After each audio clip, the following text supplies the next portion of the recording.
Winners, bucketers, champions in life. Vincent Rose here, the Fat Killer with H2G Fitness, coming to you from my dining room. And I hope everybody is having an amazing day thus far, whatever it is that you're doing. I hope you're having an incredible evening. And we are about to find out right now who the Night Owls are, because it is 11:12 at night, and I have a lot of friends on the East Coast, so if any of y'all chime in, it's after midnight, and y'all should be sleeping, but y'all are still awake, and that's why you're viewing in on this. But I wanted to share a message with you guys, and the title of this talk is Do Not Compare Your Chapter 1 to somebody else's Chapter 20, right? Because even, Jonathan, what's up, man? 12:12, yep, Night Owl in the making. Even the expert was at one time a beginner. And what sparked this is this, right? I am a coach. I am a mentor. I am somebody that takes people who are at wherever they are and helps them get to where they want to be in the field that I am in, right? And over these last 6 weeks, I've had the opportunity to partner with 18 other coaches and teach them how to do what it is that I do as an online fitness coach.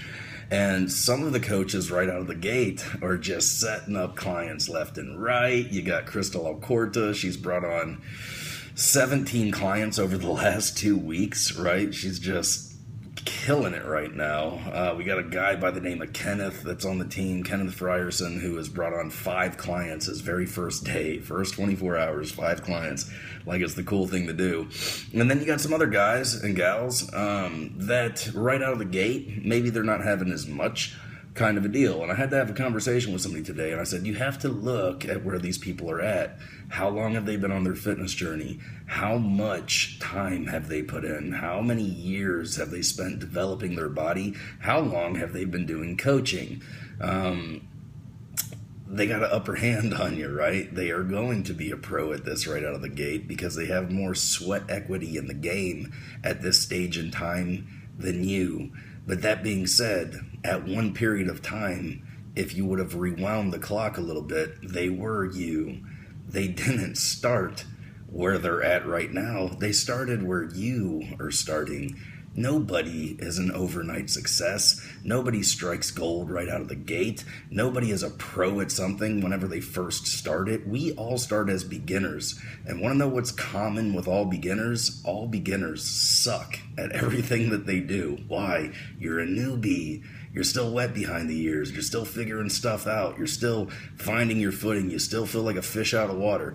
Think about any time that you have, started a job for the first time, right?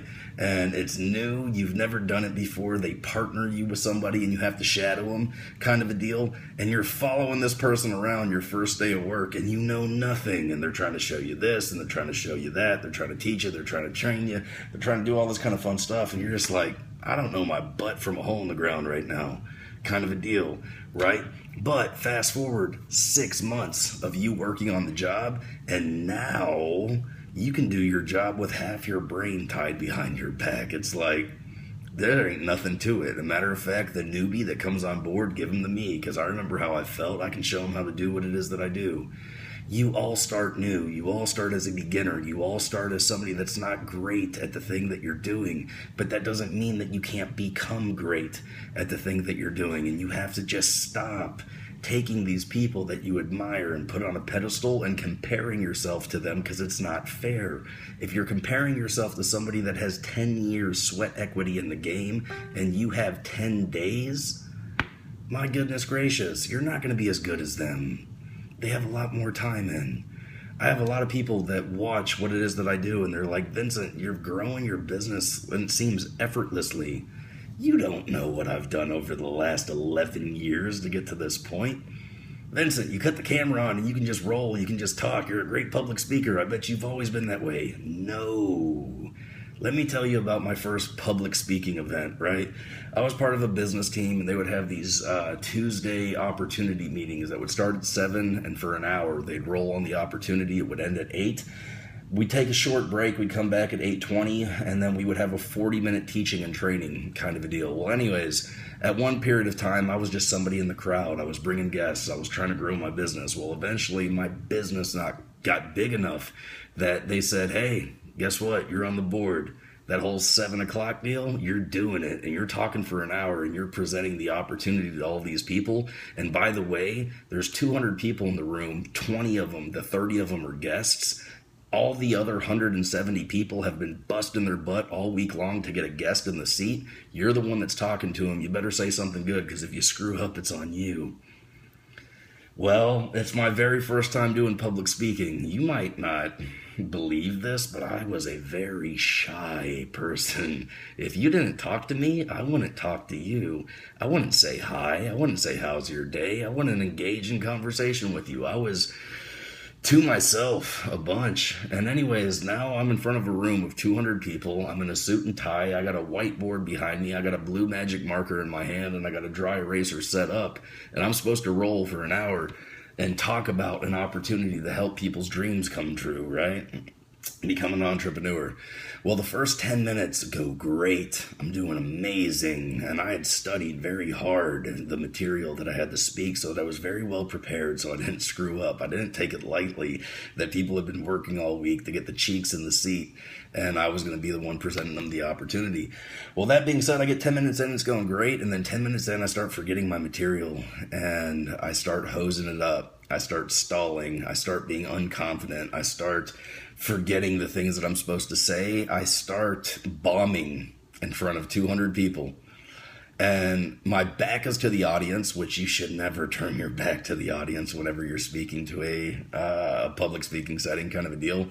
And I'm writing on the board, and as I'm writing, I just stop. And as I'm sweating, it's obvious. There's sweat beads coming down my face. I'm completely uncomfortable. My voice is shaky. I'm holding a microphone. I'm holding a blue magic marker. I'm writing some stuff on the board. And everything in me was going, Vincent, you're bombing. You're hosing it up. You're sucking. These people have worked all week. There's 30 guests tonight. And want to know what? You're not presenting to them a good presentation, and they're not going to get in. Everyone's going to quit tonight, and it's because of you. You failed.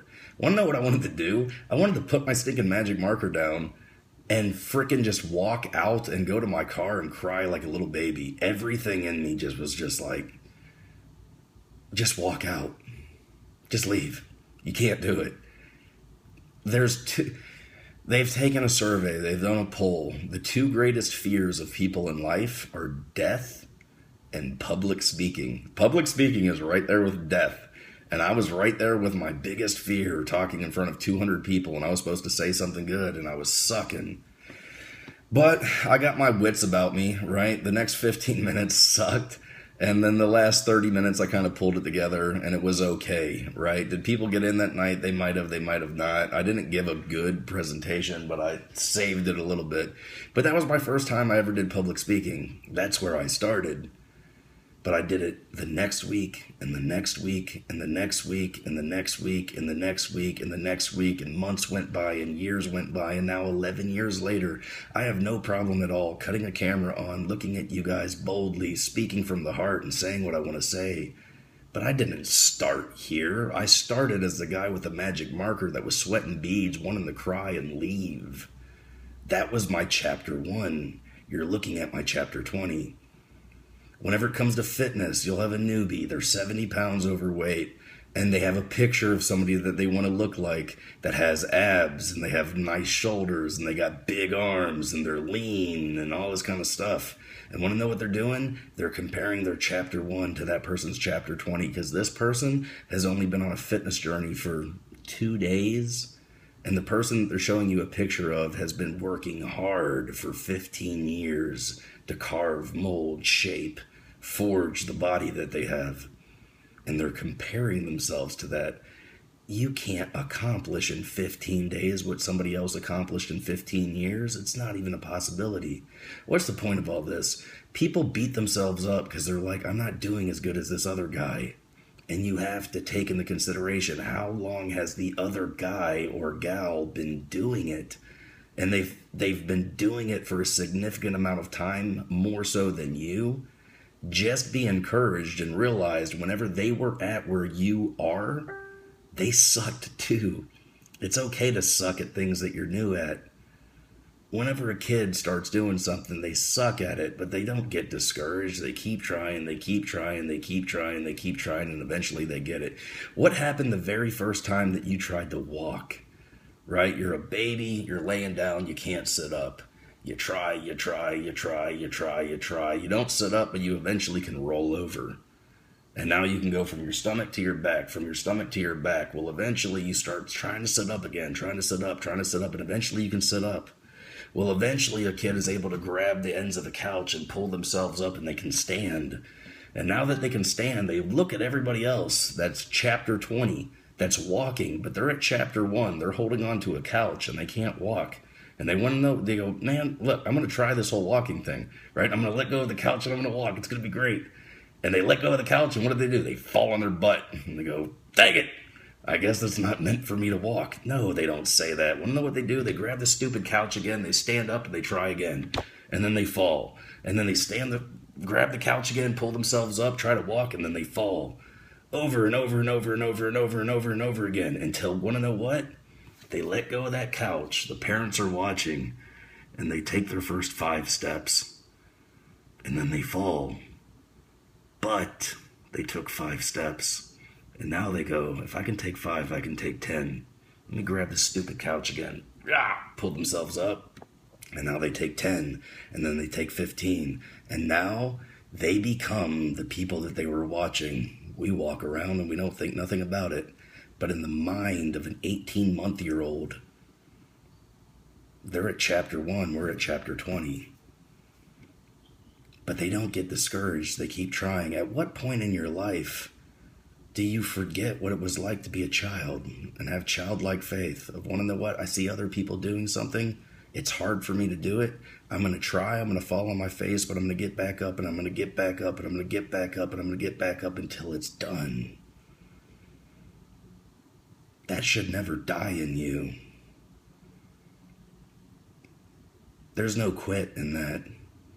So, you might be 20, you might be 25, 30, 35, 40, you might be 50 years old, and you're just embarking upon whatever your journey might be.